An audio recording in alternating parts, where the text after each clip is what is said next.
సర్పంచులకు, మరి పోలీస్ బృందానికి, విలేకరులకు, అందరికీ వచ్చిన మహిళలకు, మరి టీఆర్ఎస్ కార్యకర్తలకు అందరికీ పేరు పేరు నమస్కారములు. మరి ఈ రోజు తెలంగాణ ప్రభుత్వం ప్రవేశపెడుతున్నటువంటి పథకాలు ఒకటి రెండుగా చెప్పుకుంటూ పోతే మరి చాలా టైం. మరి ఒక పండుగ కావాలంటే కొంతమంది పండుగ చేసుకుంటుర్రు.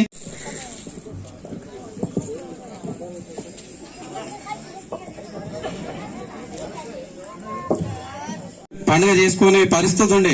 అలాంటి సమయంలో మన గౌరవ కేసీఆర్ గారు మరి ప్రతి కుటుంబంలో ఆడపడుచులు ఆనందంగా ఉండాలనే ఉద్దేశంతో మరి బతుకమ్మ కానుకగా ప్రతి 18 ఏళ్లు నిండిన అమ్మాయికి అని అందరికీ మరి చీరలు పంపిణీ చేయడం చాలా సంతోషకరం చూసినాం. కానీ ఇప్పుడు సమస్యల పక్కనే కూకొని పరిష్కారం అయ్యేంత వరకు అక్కడ నుండి కలిసే పరిస్థితి లేదు. మరి ముందున్న అమ్మలక్కలకు, సోదరులకు నా యొక్క హృదయపూర్వక నమస్కారం. గత ప్రభుత్వంలో మహిళలకు ఎన్నో కష్టాలు ఉండే. ఈ ప్రభుత్వం తెలంగాణ రాష్ట్రం ఏర్పడ్డాక మహిళలు కష్టాల నుంచి విముక్తి పొందారు. ఎందుకంటే ప్రతి గ్రామంలో నీటి సమస్య, ఆడపడుచు పెళ్లిళ్ళు కావాలన్నా ఇలాంటి ఎన్నో కార్యక్రమాలు మన తెలంగాణ రాష్ట్ర ప్రభుత్వం ఆడపిల్లల కోసం కళ్యాణ లక్ష్మి, షాదీ ముబారక్ ఇలాంటి ఎన్నో కార్యక్రమాలు చేయడం జరిగింది. గ్రామాల్లో గతంలో నీటి కోసం ఎన్నో మహిళలు కొట్లాడేవారు. ఇప్పుడు ఆ నీటి సమస్య కూడా తీరింది. ప్రతి ఇంటికి నల్లాలు వస్తున్నాయి కాబట్టి అది బాగుంది. రైతులకు కూడా రైతు బీమా ఇలాంటి ఎన్నో పథకాలు వస్తున్నాయి. సార్, మన మండలంలో 20,000 ఎకరాల భూమి ఉంది. అయితే 12,000 ఎకరాలలో పత్తి సాగు చేస్తున్నారు. అందులో 9,000 ఎకరాల్లో పత్తి నష్టపోయింది రైతులు. ఇంకా 5,000 ఎకరాలు కంది ఉంది. అందులో 800 ఎకరాలు నష్టపోయిండ్రు.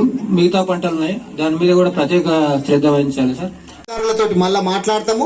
అందరికి కూడా చీరలు వచ్చే విధంగా చూస్తాము. ఎవరు కూడా నారాజు కావద్దు. తప్పకుండా అందరికి చీరలు ఇస్తాము.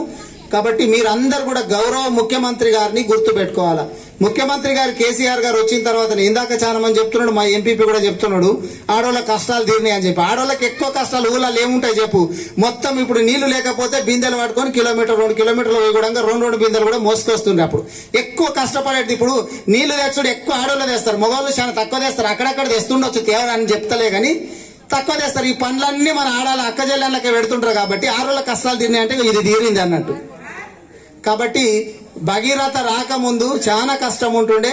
ఎక్కడైనా ఊరికి పోవాలంటే నిజంగా సర్పంచ్లు అయిన వాళ్ళు, ఎమ్మెల్యేలు అయిన వాళ్ళు భయపడుతుండ్రి. ఏ రోడ్డు మీదకి తీసుకొచ్చి బిందెలు పెట్టుకొని ఎవరు నిలబడతారో ఏందో కథ అని చెప్పి భయపడుతుండ్రి. ఇప్పుడు అటువంటి పరిస్థితి లేదు. ఎక్కడన్నా అక్కడొకటి ఏమైనా కనెక్షన్లు కొంచెం తక్కువ పడు, లేకపోతే పైపులకు ఏమన్నా అయితే ఏమైనా ఇబ్బంది అవుతుండొచ్చు, దాన్ని మళ్ళీ సరి చేపిస్తాం. కానీ ఇంతకుముందు గత ప్రభుత్వాలు ఉన్నప్పుడు అంటే ఊళ్ళకి పోవాలంటే అందరు భయపడుతుంది. రోడ్ల మీద పోలీసు వాళ్ళకు ముందే చెప్పి పెట్టుకుంటారు, గాలికి నీళ్ళ బిందెలు గిట్ట పట్టుకురాగలరు, జర ముందే చూసుకోండి అని చెప్పి. అటువంటి పరిస్థితి ఉండే. ఇప్పుడు అది మొత్తం పోయింది. ఎక్కడ కూడా బిందెలు తీసుకొచ్చి ప్రదర్శన చేసేటటువంటి పరిస్థితి లేదు ఇప్పుడు. కాబట్టి మీరు అందరు గుర్తుపెట్టుకోవాలని చెప్పి ముఖ్యమంత్రి గారు భవిష్యత్తులో కూడా ఏం పిలుపునిచ్చినా మీరందరూ కూడా స్వాగతించాలని చెప్పి కోరుకుంటూ సెలవు తీసుకుంటారు.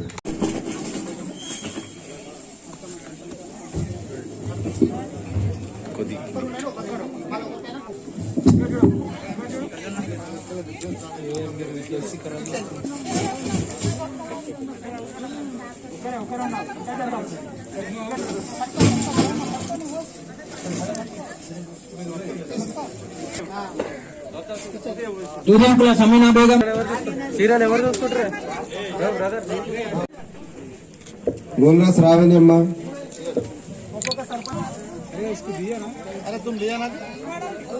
కృష్ణారెడ్డి.